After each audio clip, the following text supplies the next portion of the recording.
Um, as you can see, this is a wilderness space, but it's still kind of a public park in Mississauga, so you might hear some people or cars or planes or something, but I've not scripted this, so I'm just gonna roll with it. I'm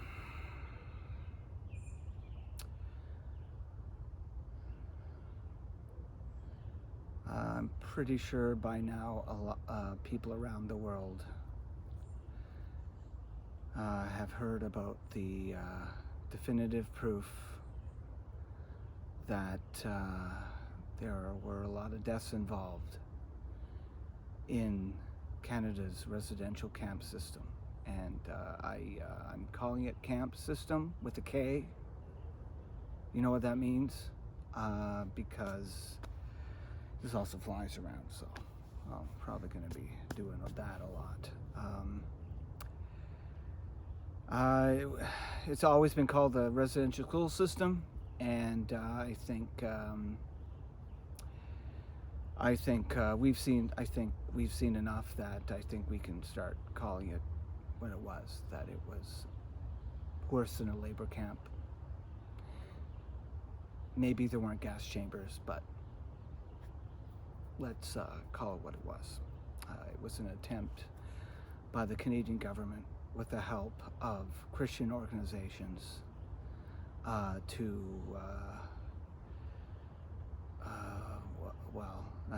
beat the Indian out of the child. That's what they used to say.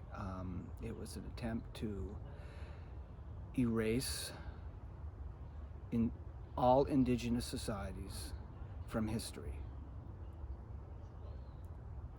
Now, just think about that for a second.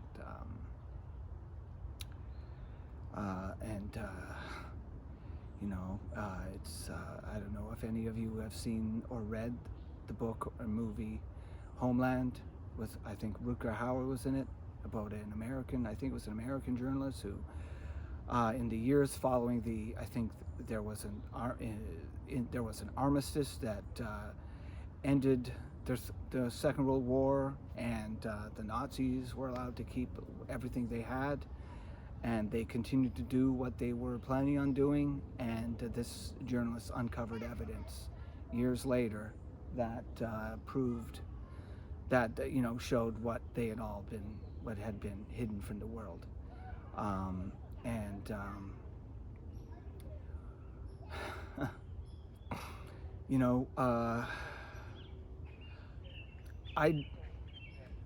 Even though I've known I was Indigenous I had Indigenous ancestors for most of my life. Myself, my parents, none of us knew about this stuff. We never knew about the residential school system. I vaguely remember Chief Dan George there was a recitation. I think it was during the centennial. Oh Canada. But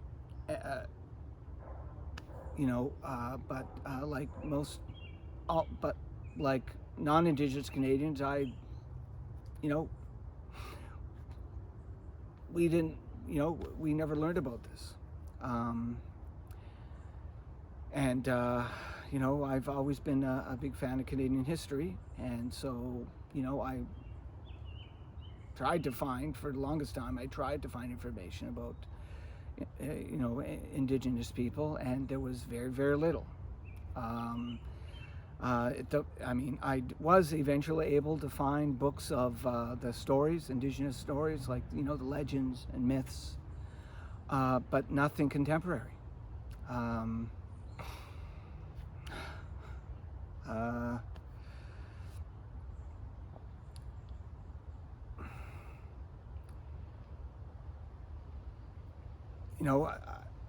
I had a lot of heroes, a lot of white Canadian heroes. We all have, a lot of prime ministers who did good things. Lester B. Pearson brought the idea of using the UN to create a peacekeeping corps that would basically, if they could get invited, they would go in to help, help mediate or protect civilians during any particular war. Lester B. Pearson created a rights and freedoms, legislation.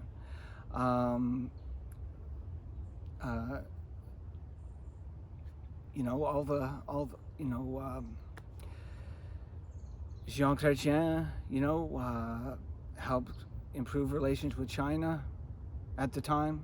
Brian Mulroney convinced that horrible woman Thatcher to threaten South Africa to end apartheid. Brian Mulroney, for whatever all his other flaws that the public knows about, he was instrumental in ending apartheid in South Africa. There's one of my personal favorites, Wilfrid Laurier. He was the prime minister who fought against the Orange Lodge, the race loyalists, the people who thought Canada should be a copy of the Empire, and the Ultramontane Catholics in Quebec who wanted, the leadership of the church in Quebec wanted, to, have control over everybody. And he, brought them together and banged their heads together and basically defeated them. And he was able to kind of unite Anglophone and Francophone Canada in a way that it really hadn't been united before. He brought us closer to nationhood. He gave us our own navy. He got the Queen Victoria to call us first among equals. And we were declared when Canada, Canada was able to become considered like a special part of the Commonwealth, first among equals, as I just said. But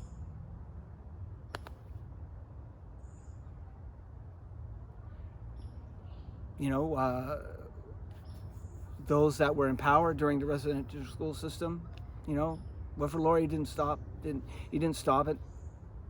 He knew, the cabinet knew, the Minister of Indian and Northern Affairs knew. And to make matters worse, Laurier made it illegal for Indigenous people to vote. Great liberal, big fan of human rights, rights and freedoms, and this is before the Charter, but great, all those great speeches talking about how liberalism ends, how your freedom ends where the freedoms of another begin, type of thing. He still did this, Diefenbaker didn't stop it.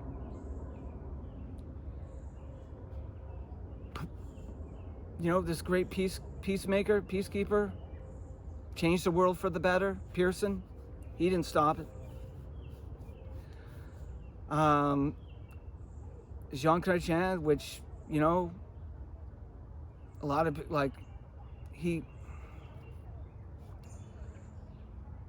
was the Minister of Indian and Northern Affairs. He didn't stop it. In fact, and this is the hardest one,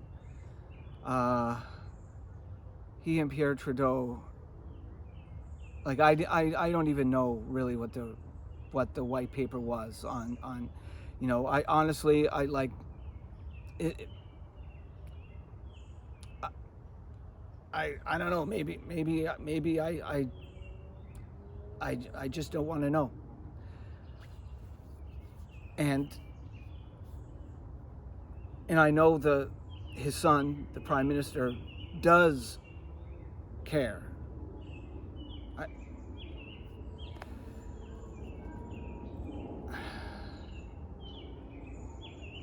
And I can't imagine what he's thinking,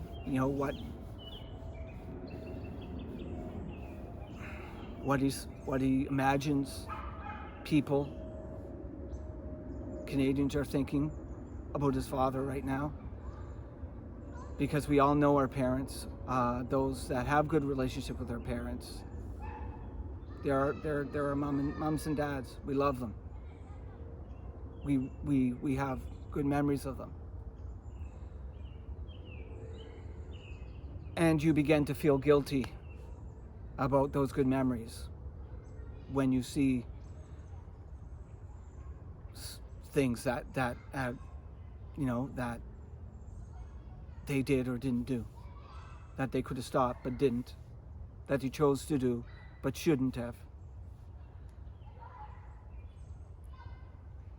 So,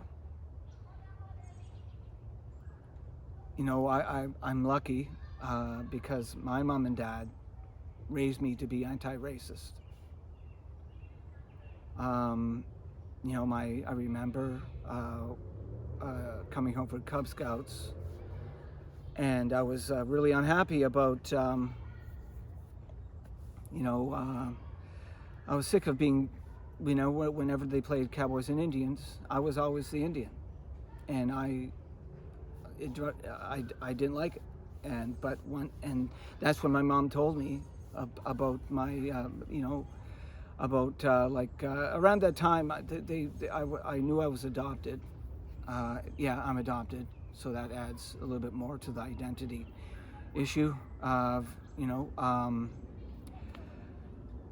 and you know, that's when my mom told me that I had Indigenous ancestors on my biological side, and you know, I didn't feel so bad about being the Indian after that. I mean, years later, or not that long later, Roots was on for the first time, and my mom, who was a very, you know, she wasn't in any organizations or anything, but it was clear that she was against anti-black. She was against racism against black people, and she let me stay up for the first time, you know, past 9, to watch Roots, and that you know, that certainly opened my eyes quite a bit, as it did for millions of other people across the U.S., Canada, and presumably the world.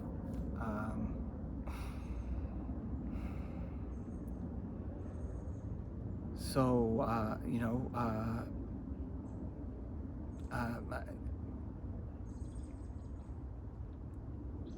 my dad's side of the family, I never met my grandfather. No, I did. But it was when I was very young, so I don't really remember. I remember being in the house. I remember my grandmother on my dad's side. But my grandfather on my dad's side was you know, he fought in World War I with the, you know, the fighting 18th, you know, the Canadian Expeditionary Force. And they were, you know, he grew up in the early 20th century, a Presbyterian, and he probably was a member of the Orange Lodge. My mom, who was Catholic, was raised Catholic. Her side of the family, Scottish and Irish, were Catholic refugees from the British Protestants.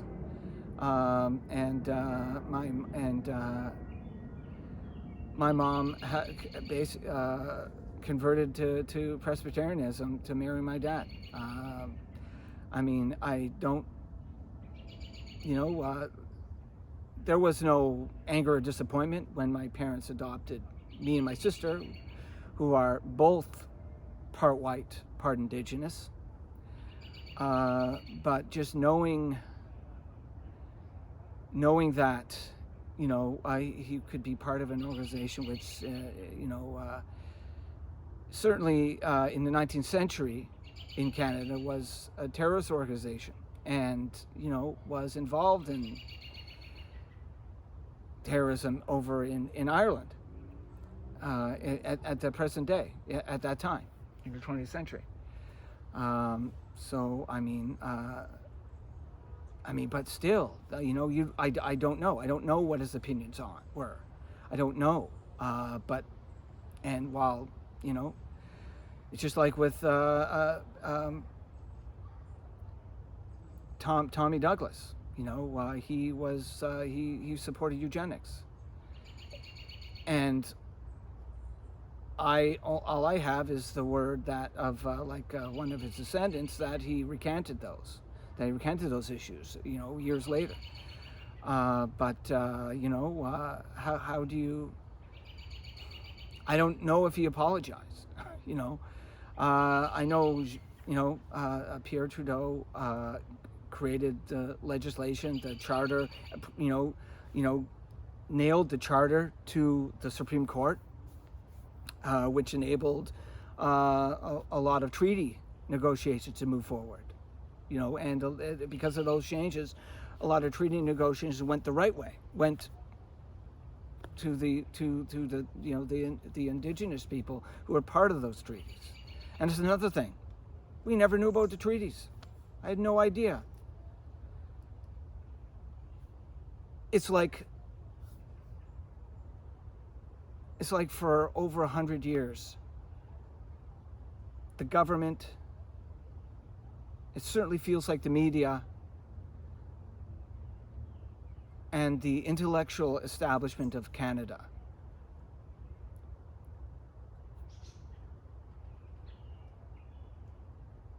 obfuscated, erased, just they lied about what happened. They lied about what Canada had done since Confederation. And I don't even know much about what Canada did, what the Canadian people, what the colonial governments did before Confederation. I know that during around the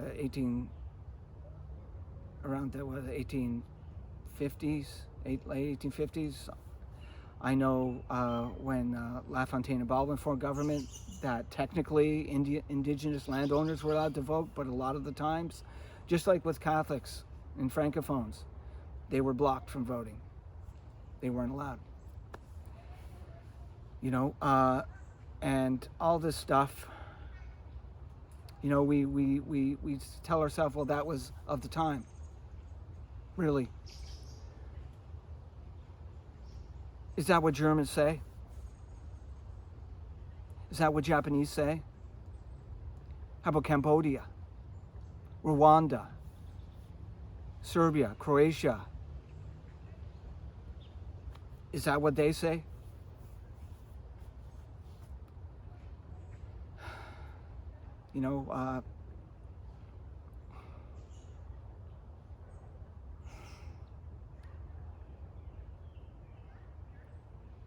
I mean,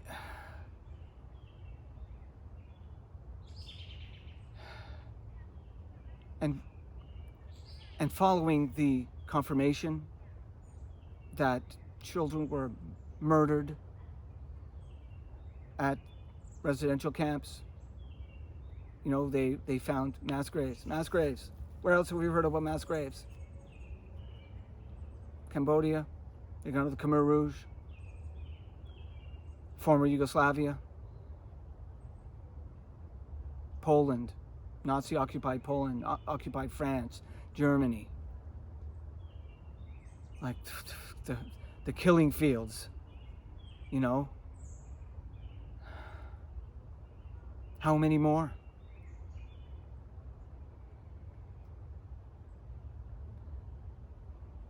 How many?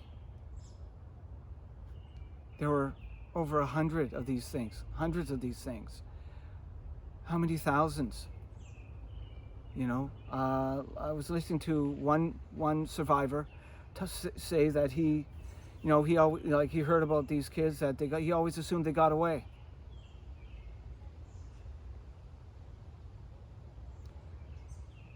What does that mean about Channy Wenjack?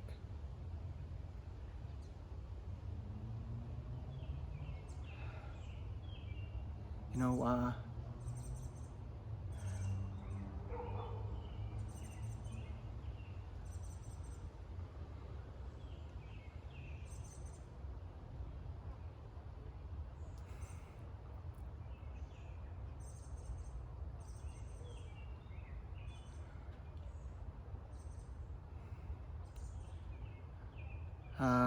as you can see, I'm wearing a heavy metal t-shirt. Since I was a kid, I never liked the color orange. Nothing to do with the NDP. It fits in, but I just, one too many orange pintos. So I don't have any orange clothing. So I wore this. This is Ifanak is a Indigenous black metal band from Gaspégoagui territory in the Gaspé region of Quebec.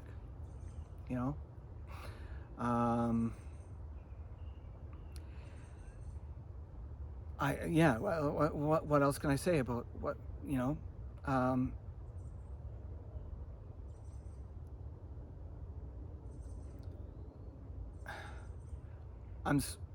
I'm sorry on behalf of my family that I don't know, maybe there were clues, but we didn't notice them.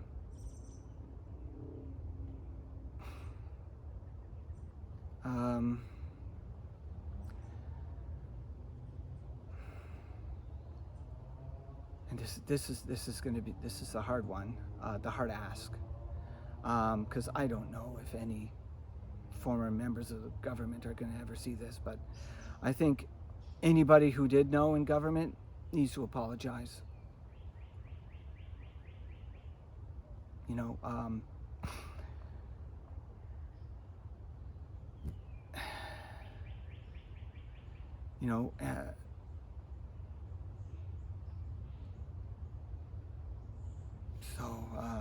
And then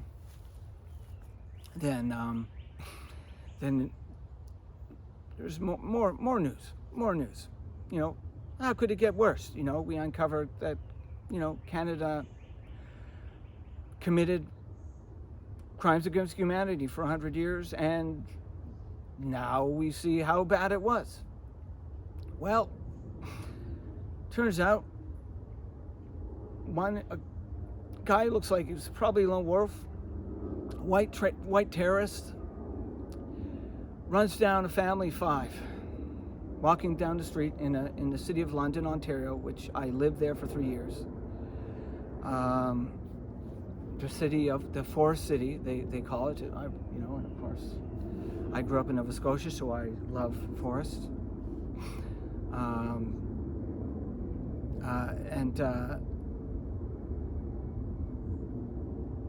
He did it because they were Muslim, and they were wearing, they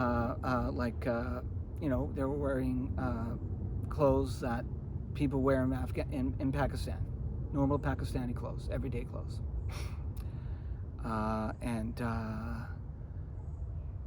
grandmother, husband and wife, and a daughter are killed. The son is the only survivor, a little kid. What is he going to think about us?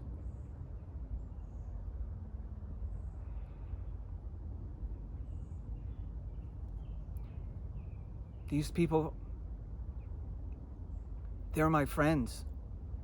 Not the family in particular, but I have friends. Their mom and dad and grandparents, they dress like this in Canada.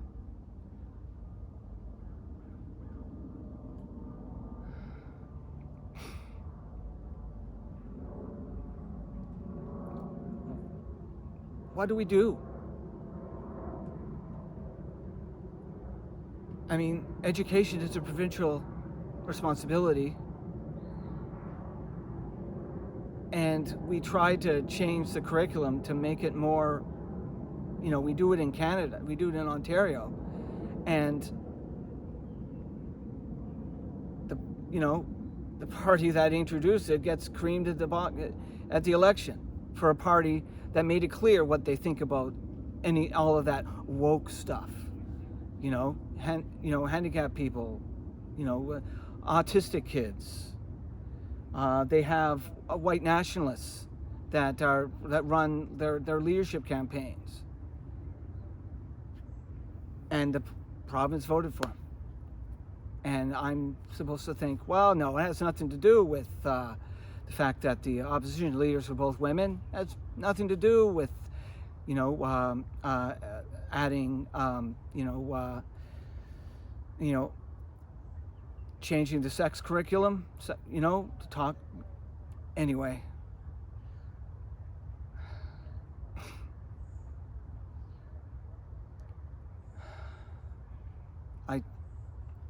I just don't know what to do. I mean, I know that, all the ways to help. I already do that.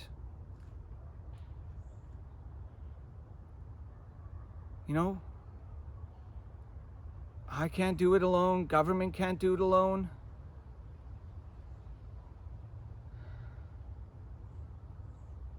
What are you going to do about it? I remember during the some of the early protests,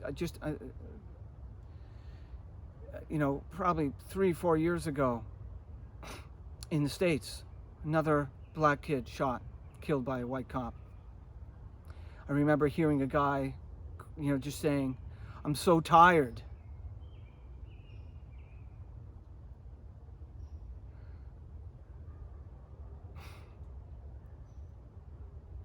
I'm tired.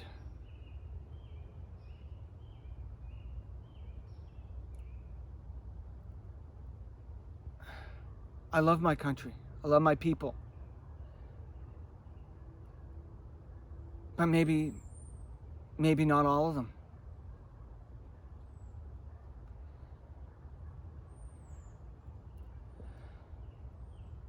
You have this idea in your head about what your country is, and that informs how you think about it, or what your country could be. Canada being, a founder of Gene Roddenberry's United Federation of Planets, infinite diversity, infinite combinations, the rights of the individual, always lending a hand.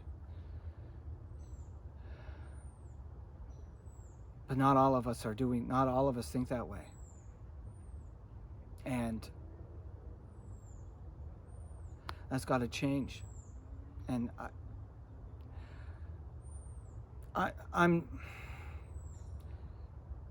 and we have to do this without interfering with freedom of speech. And that's we have to do this, I don't know, through the education system maybe. That's the only thing I can think of. Because commercials, bringing it up during election campaigns, that doesn't make a difference. Doesn't seem to be making a difference. Like, it's just all of us that believe that are going together. And there are a lot of us. But there's still a lot that are afraid. They're afraid of change. They don't want to look. It's like, what was that movie? About a guy remembering things in reverse, trying to figure out who killed his wife, and in the end it was him. I can't remember it. That's what it's like. We don't want to look. We don't want to look. We don't want to think. It's not about it's not like the idea of what we could be capable of. It's about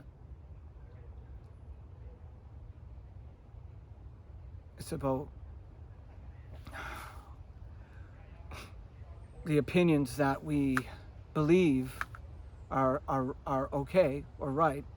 Maybe they're wrong. And what does that say about us as individuals? Like, I'm not talking in a broader sense, but as individuals, what is a person thinking, about like,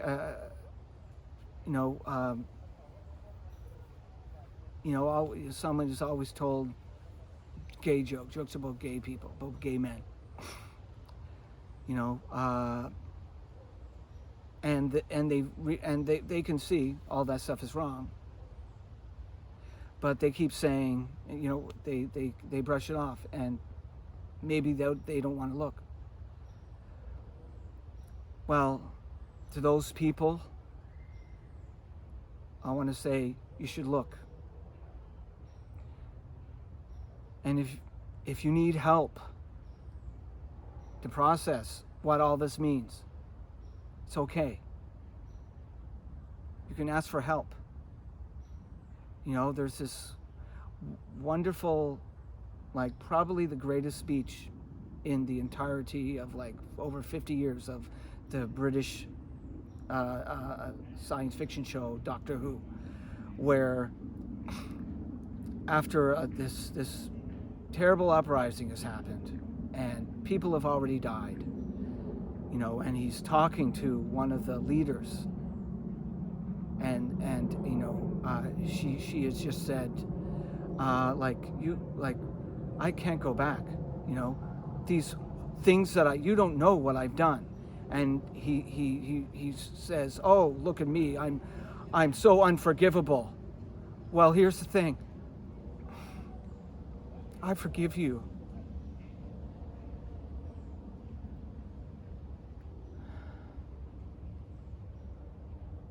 I have to forgive you. And you have to forgive yourself.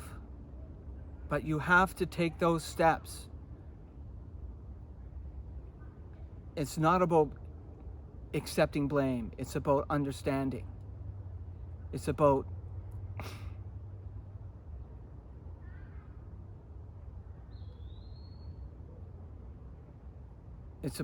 really wanting to help. And when the Canadian people first started to exist, hundreds of years before Confederation, before before democracy, when Indigenous and the European colonists started creating families and communities together, they understood. They were able to take the best of the Europeans were able to take the best of the Western philosophical tradition and meld it with the everyday lifestyle of their new home, Turtle Island.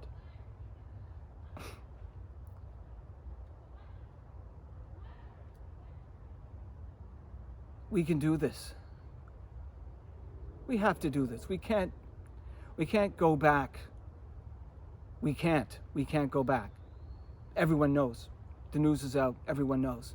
So we have to face it. And we have to deal with it. Otherwise, there's no reconciliation. We have to face the truth. I guess that's it. Thanks for watching, and